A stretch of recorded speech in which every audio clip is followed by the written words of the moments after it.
SSKM হাসপাতালে পড়ে রয়েছে বিতর্কিত পেটি পেটি রিঙ্গাল ল্যাকটেট স্যালাইন।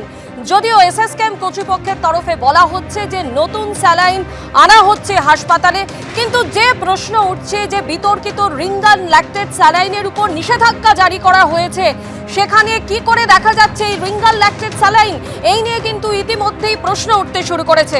সরাসরি আমাদের প্রতিনিধি পার্থপ্রতিম ঘোষ আমাদের সঙ্গে রয়েছেন। পার্থপ্রতিম, যে রিঙ্গাল ল্যাকটেট স্যালাইনকে নিয়ে এত বিতর্ক এসএসকেএম হাসপাতালে, তো দেখা যাচ্ছে পেটি পেটি সেই রিঙ্গাল ল্যাকটেট স্যালাইন পড়ে রয়েছে, তাহলে কি সেই স্যালাইন সেখানে ব্যবহার করা হচ্ছিল?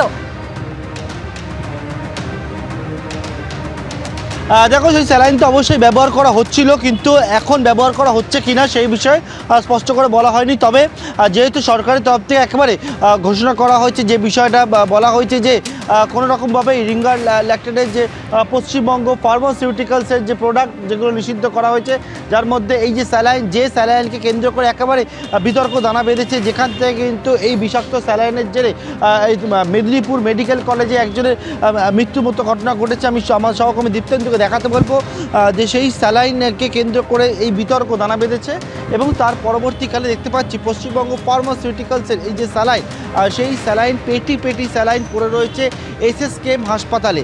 এবং এসএসকেএম হাসপাতালের এই যে জায়গায় রয়েছে আমরা সেখান থেকে দেখাবো যে পাশের ছবিটা, এখানে কিন্তু হচ্ছে এসএসকেএম হাসপাতালে সেন্ট্রাল মেডিসিন স্টোর। এই যে জায়গায় দাঁড়িয়ে রয়েছে সেন্ট্রাল মেডিসিন স্টোর, যে স্টোর বর্তমানে বন্ধ রয়েছে, সেই সেন্ট্রাল মেডিসিন স্টোরের বাইরে এই রকম কিন্তু পেটি পেটি স্যালাইন সেটা কিন্তু পড়ে রয়েছে।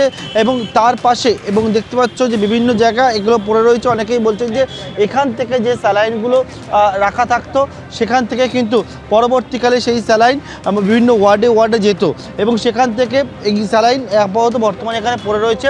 কর্তৃপক্ষের তরফ থেকে দাবি করা হয়েছিল যে নতুন স্যালাইন একেবারে তারা নিয়ে আসার কাজ শুরু করেছেন, এবং সেই মতো আজকে দেখতে পাচ্ছি একটি গাড়ি এখানে দেখতে পাচ্ছ, যে গাড়িতে অন্য একটি কোম্পানির যে saline sodium lactate injection IP, সেই অন্য কোম্পানি অর্থাৎ পশ্চিমবঙ্গ ফার্মাসিউটিক্যালসের না, অন্য কোম্পানির যে স্যালাইন, সেই স্যালাইন কিন্তু নিয়ে আসা হয়েছে। এবং সেটা কিছুক্ষণ পরে যে মেডিসিন স্টোর রয়েছে, স্টোর খোলার পরে এই স্যালাইনগুলোকে সেখানে কিন্তু পাঠানো হবে, তেমনটাই বলা হচ্ছে। এসএসকেএম হাসপাতালের সেন্ট্রাল মেডিসিন স্টোর, এবং সেই স্টোরের গায়ে এখানে দেখতে পাচ্ছি যে প্রচুর পরিমাণে স্যালাইন রাখা রয়েছে, যে স্যালাইন কিন্তু ইতিমধ্যে নিষিদ্ধ হয়েছে। এবং সেক্ষেত্রে এই যে আরএলগুলো রয়েছে রিঙ্গাল ল্যাকটেট যে স্যালাইন, এবং যেটা একেবারে লেখা রয়েছে পশ্চিমবঙ্গ ফার্মাসিউটিক্যালসের, এবং যেটাকে ইতিমধ্যে নিষিদ্ধ করা হয়েছে। কিন্তু দেখতে পাওয়া যাচ্ছে সেটা হচ্ছে প্রচুর পরিমাণে এরকম স্যালাইন একের পর এক জায়গায় স্তূপীকৃত অবস্থায় পড়ে রয়েছে, এবং এই জায়গাতে এই সমস্ত স্যালাইন, সেই স্যালাইনগুলো রাখা রয়েছে, পাশেই স্টোর রয়েছে।